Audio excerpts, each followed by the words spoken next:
Halo sahabat pencinta Dogua. Kali ini kita akan membahas series Donghua Soul Land Chapter 2 episode 207. Di episode sebelumnya kemunculan Tangsan dan teman temanya di medan perang benar-benar mengejutkan semua orang.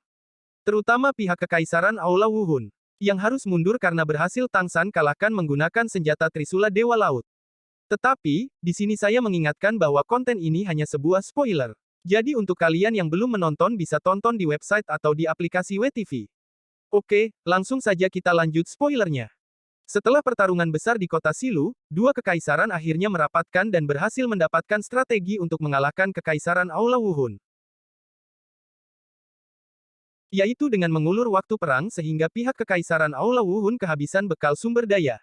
Dan pasukan akan dipimpin Kaisar Xingluo dikarenakan Kaisar Suelung masih belum berpengalaman dalam berperang.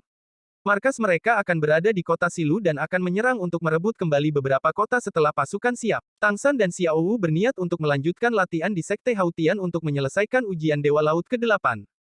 Sedangkan teman-temannya membantu pasukan melawan pasukan Aula Wuhun. Sementara itu, di Kekaisaran Aula Wuhun, Siwe menjelaskan bahwa pihak mereka semakin terdesak karena kehilangan 6 kota, termasuk kota Silu di pertarungan dengan Tangsan. Sehingga Bibidong segera memerintahkan Hulena dan pasukan bala bantuan yang terdiri dari 5 Master Roh level 80-an dan beberapa pasukan elit. Namun siapa sangka, dalam perjalanan saat melewati hutan, Hulena dan para pasukan yang dipimpin mendapat serangan dari orang misterius yang memiliki aura membunuh yang sangat kuat. Dapat dilihat dari aura sekitar yang sangat pekat. Dan ternyata orang itu adalah raja dari kota pembantaian yang ingin membalas karena dulu tempat ini telah dihancurkan oleh Hulena dan Tangsan. Pertarungan pun tak dapat dihindarkan.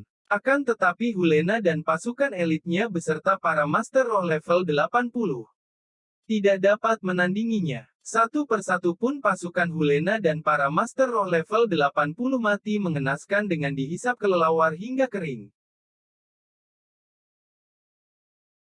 Di sisi lain ketika sedang dalam perjalanan melewati hutan, Tangsan merasakan kejanggalan dan untuk menjaga-jaga, Xiao Wu disembunyikan ke tempat yang aman.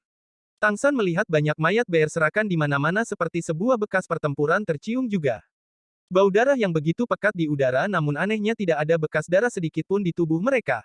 Ia juga dapat merasakan kalau kekuatan Palu Hautian dan medan dewa pembunuhnya seakan bereaksi serta ditekan oleh kekuatan yang sama namun lebih kuat.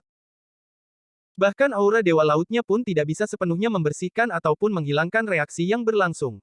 Dari pengamatannya menggunakan mata iblis, Tangsan menduga kuat kalau ini pasti perbuatan dari Master Roh yang bahkan lebih hebat dari seorang Douluo. Di saat keheranan, tiba-tiba dari arah depan terdengar suara teriakan seorang wanita yang tidak asing baginya.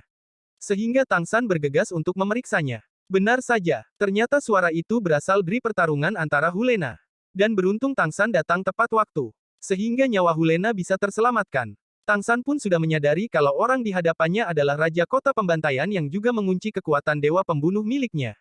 Sebelum jatuh pingsan, Hulena sempat meminta Tangsan untuk lari meski ia memanggilnya dengan Tang Yin. Sang Raja Kota Pembantaian pun kemudian mengatakan tujuannya datang mencari mereka adalah untuk menuntut balas atas hancurnya Kota Pembantaian. Dan juga meminta kepada Tangsan obat penawar, karena saat sebelum meninggalkan jalur neraka memang Tangsan memasukkan salah satu tumbuhan yang sangat beracun untuk meracuni seluruh Kota Pembantaian. Namun, bukannya merasa bersalah, Tangsan justru merasa bangga, karena telah melakukan hal tersebut. Karena menurutnya, kota pembantaian adalah tempat penuh dengan kejahatan memang pantas untuk dimusnahkan. Pembicaraan yang semakin memanas pun membuat keduanya bertarung. Tangsan mengeluarkan teknik roh tombak Kaisar Biru Perak untuk menyerang Raja Kota Pembantaian. Tapi sayangnya, sebelum serangannya sampai mengenainya, serangan tombak Kaisar Biru Perak itu lenyap begitu saja ketika memasuki aura milik musuh. Aura milik Raja Pembantaian adalah aura yang jauh lebih kuat dari aura pembunuh milik Tangsan. Yang disebut aura pembantaian yaitu kemampuan meniadakan segala teknik cincin roh. Sehingga dengan teknik inilah Raja Pembantaian dapat menyegel semua teknik cincin roh di kota pembantaian. Termasuk Tangsan dan Hulena saat berada di kota pembantaian. Sebagai peringatan terakhir Raja Kota Pembantaian meminta Tangsan untuk memberikan obat penawar racun dan akan membiarkan Tangsan. Namun Tangsan justru menantangnya dan mengatakan bahwa tidak ada obat penawar racun untuk semua jenis teknik racun miliknya. Meskipun semua teknik dari cincin roh Tangsan telah tersegel. Tang San masih bisa bertarung menggunakan teknik Sekte Tang, langkah bayangan yang dipadu dengan serangan tulang roh kapak Yorta, namun sayangnya serangan tersebut dapat ditahan dengan mudah.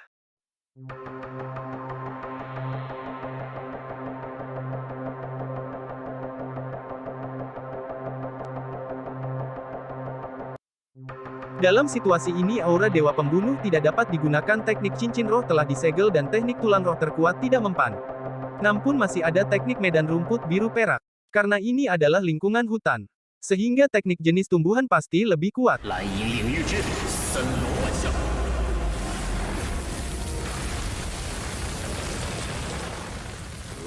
Sayangnya itu juga dapat dengan mudah dihancurkan Raja Kota Pembantaian. Raja Kota Pembantaian mengklaim bahwa aura miliknya adalah yang paling kuat di dunia. Dalam keadaan seperti ini pun terpaksa Tang San mengeluarkan teknik terakhirnya. Ya, apalagi kalau bukan teknik tongkat Trisula Dewa Laut.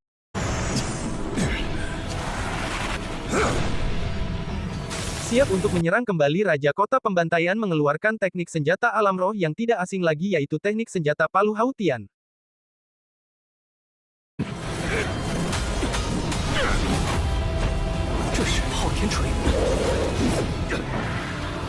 Namun kali ini palu Hautian milik Raja Pembantaian tidak dapat menandingi senjata dewa milik Tang San.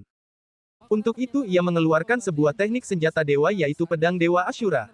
Karena ternyata Raja Kota Pembantaian adalah seperti Tang San, yaitu salah satu penerus dewa yang bernama Dewa Asyura.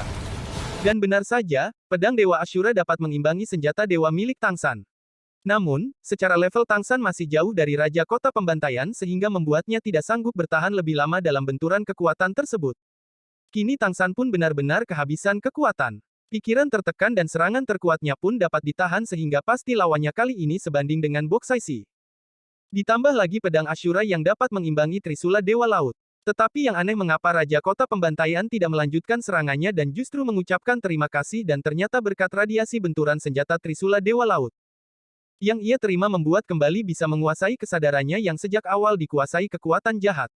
Tang San kemudian bertanya apakah kekuatan jahat tersebut berkaitan dengan ujian dewa. Raja Kota Pembantaian menjawab bahwa ini karena demi menepati sebuah